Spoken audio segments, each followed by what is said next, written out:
Olá, irmãos, tudo bem? Bom dia a todos. Eu vou gravar pequenos vídeos, né, falando sobre as práticas probacionistas, tá? Primeiramente, eu gostaria de falar sobre a invocação a Tote.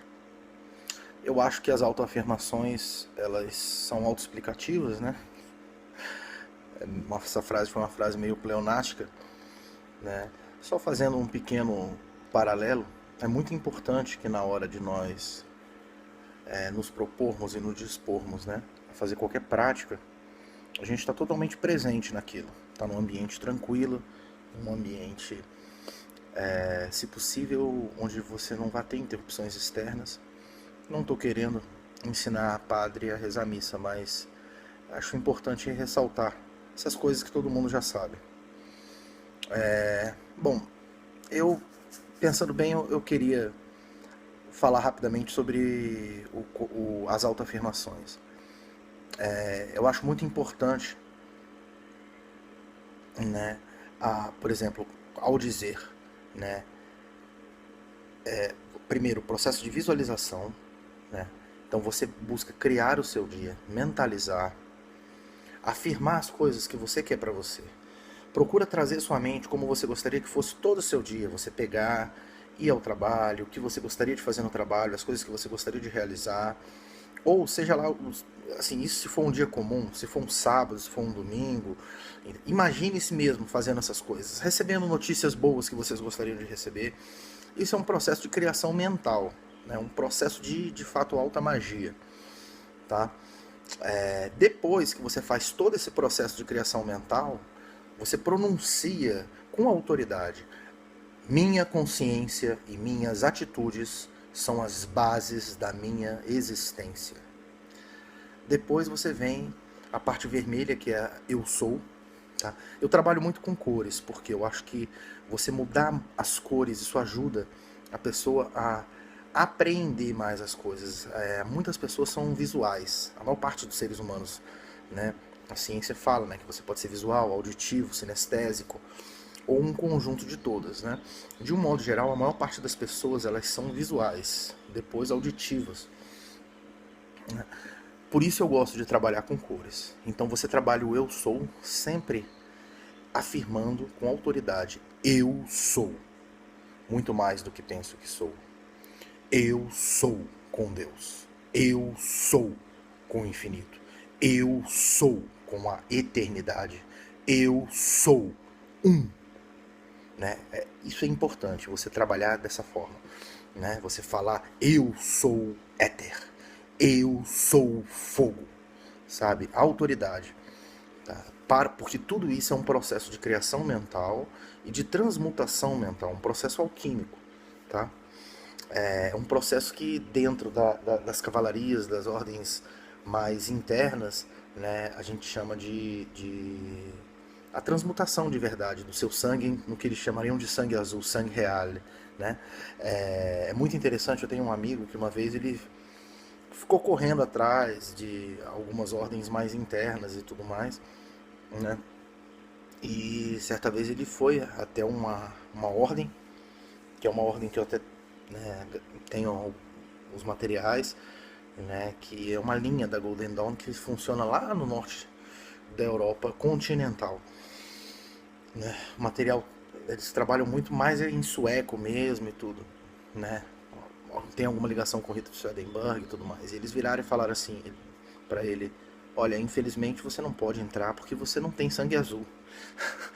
E você não tem sangue real, você. Tipo assim, aí ele achou que era um vira-lata. Então, assim, a falta de compreensão dele, que na verdade provava e constatava que ele naquele momento não estava pronto para aquilo. Isso aconteceu já tem algum tempo, mas é só para mostrar para vocês que na verdade não tinha nada a ver com ter sangue azul, com realeza, com ser nobre, com ter um sobrenome importante. Na verdade, aquilo do que ele estava querendo dizer para ele é assim: você não está preparado alquimicamente, né?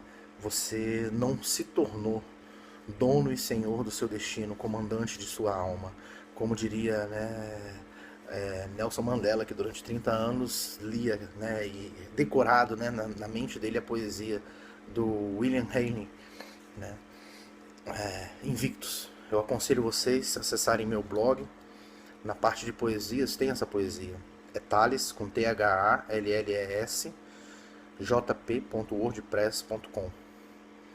Essa poesia é uma poesia altamente, assim, alta magia pura.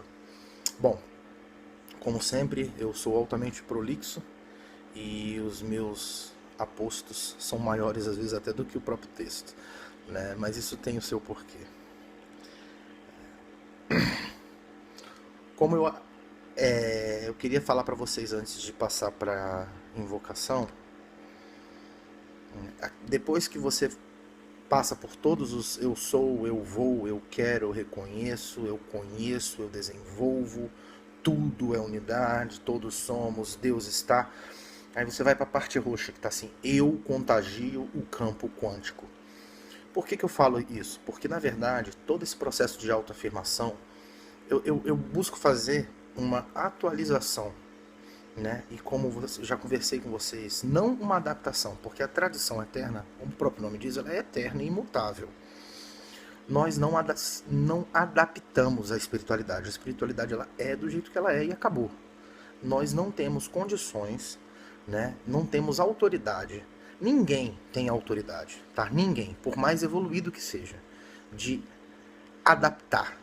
O que nós podemos fazer é adequar. Você adequa a tradição aos dias de hoje, às condições de hoje, às idiosincrasias das pessoas que você está se propondo e se dispondo a transmitir essa tradição. Mas a tradição, ela é a mesma, ela é imutável, tá? O que acontece? Na atualidade, você tem muitas descobertas na área da física quântica, né? Principalmente, não só na área da mecânica quântica, mas também na área da relatividade, né, geral. E até mesmo as teorias que tentam unificar a física, né, conhecidas até mesmo vulgarmente como teoria de tudo, né?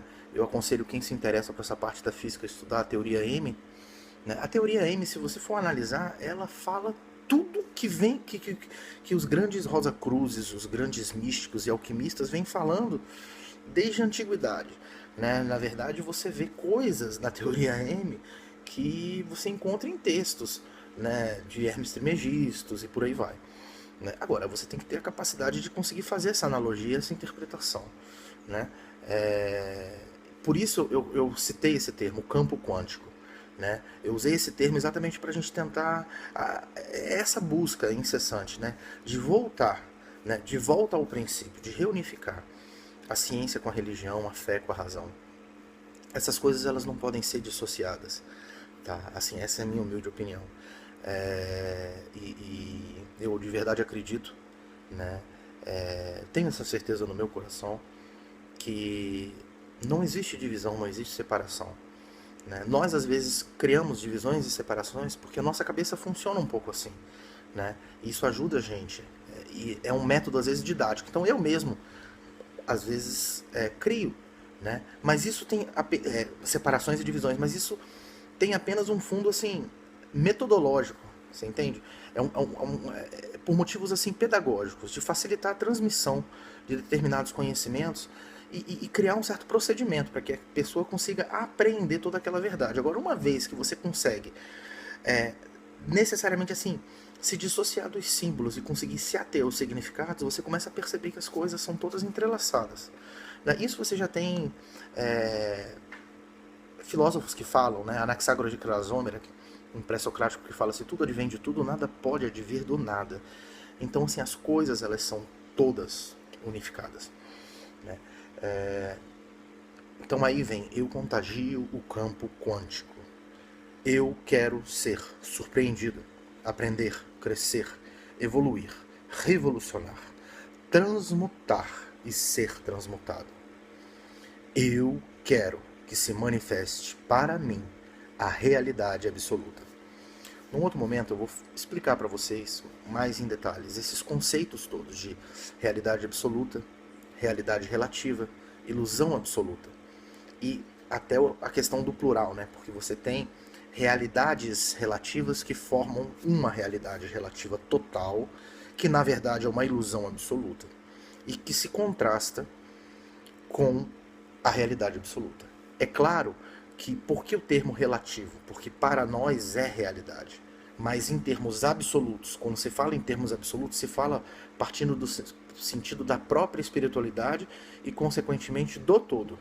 Né? Então, para o incriado, a nossa realidade, que pra gente de fato é realidade, não adianta a gente tentar achar que é tudo ilusão. É ilusão em termos absolutos, mas é realidade em termos relativos. Né? Em resumo é isso. Depois eu posso explicar em mais detalhes num outro momento. Se vocês quiserem depois ir anotando as dúvidas de vocês, eu posso ir progressivamente gravando alguns vídeos explicando esses conceitos, esses tópicos e tudo mais. Né? Bom, eu coloco a minha consciência na consciência. Perco a noção de mim mesmo, do tempo, do espaço, da minha identidade. Nesse momento você fecha os olhos e procura fazer um processo que no começo pode ser um pouco longo. E esse momento ele não pode ser longo demais, tá? Deve ser inferior mesmo a uns 45 segundos. Né? Se você ficar 15 segundos, mas conseguir internalizar, já é o suficiente. Não precisa muito mais que isso, não precisa contar. Você vai sentir no âmago do seu ser. É um processo que, com o tempo, você vai conseguir fazer isso com mais realidade. Mas é um processo de você tentar se conectar. Colocar a sua consciência na consciência cósmica. É um processo de dissolver a si mesmo. Mas é um processo que eu não sei até que ponto eu poderia dizer que ele é só ativo ou só passivo. É um processo misto. E necessita de uma entrega, de uma passividade, mas em contrapartida necessita-se também. Então, assim, essa entrega, essa passividade, ela se reflete no silêncio, tá? E também é essencial um componente ativo, que é a própria vontade. A vontade divina que está dentro de você, que faz com que você se proponha, com que você tenha o ímpeto de se conectar à divindade. Isso tem a ver também, tá? É um processo místico, é um processo alquímico e é um processo gnóstico. Tá? Tem um trabalho que a gente faz antes das atividades que a gente faz em templo, ou antes das ritualísticas, que são os rituais de paramentação e as invocações. Essas invocações, por exemplo, você invoca a Trindade, você invoca a egrégora, né? As egrégoras. Então, por exemplo, você invoca a egrégora cristã, você invoca a Trindade cristã, você invoca as egrégoras do ponto de vista iniciáticos e tudo mais. As egrégoras das sucessões que a gente recebeu. E depois você invoca as emanações eônicas. Eu costumo usar num primeiro momento, que eu acho mais didático, apesar das pessoas já acharem um pouco complicado demais, as invocações das 33 emanações eônicas de acordo com o Valentino. Né? Então, eu uso como base o gnosticismo valentiniano, né? E as 33 emanações eônicas, a questão toda do pleroma, né? E do quenoma, tem outros termos também que ele utiliza.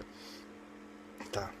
Então, isso é importante. Depois que você fez esse processo de conexão com a consciência cósmica, você pronuncia: eu sou o observador. A física quântica tem muito essa questão da figura do observador, né? E como o observador determina o outcome da pesquisa e da experiência, do experimento. Né? Você trazendo isso para a espiritualidade, trazendo isso para o nosso mundo, a nossa vivência, a nossa experiência, você dizer que você é o observador é como se você se destacasse de você mesmo e conseguisse ver as coisas sobre um outro prisma. Se você perceber, você vai ver que se você estiver dentro de um círculo, às vezes você não consegue reconhecer que aquilo, todo mundo está dando as mãos, às vezes você não consegue reconhecer que aquilo é um círculo. Quando você se destaca um pouco, você consegue ver determinadas coisas sobre um outro ângulo, sobre um outro prisma. E você se colocar na figura do observador faz com que você tenha a capacidade de desenvolver uma análise de conjuntura muito superior. e conseguir apreender a realidade e determinar o que é necessário que você modifique, o que é necessário que você faça, né? Isso lhe conecta com a sua intuição, com a sua inspiração e com a própria iluminação divina que vem até você e consegue projetar, olha, se você continuar indo nessa direção, você provavelmente vai chegar naqueles pontos, naqueles pontos e naqueles pontos. Se você mudar aqui, você vai para uma outra direção. E por aí vai. E tem outras coisas também. Depois, observador. Você começa a conversar com o observador, que na verdade é você mesmo. Mostre-me um sinal de que hoje prestou atenção a qualquer uma dessas coisas que eu criei e realize-as sem demora e sem espera, de uma forma que eu fique tão surpreendido com a minha capacidade e habilidade de experimentar estas mesmas coisas, sem ter a menor dúvida de que elas vieram de você. Assim seja. Tá? Bom, eu comecei o vídeo falando que ia falar sobre a invocação, mas acabei falando sobre outra coisa. Eu espero que vocês tenham gostado. Qualquer dúvida, eu estou à disposição. Tá? Um abraço, fique na paz.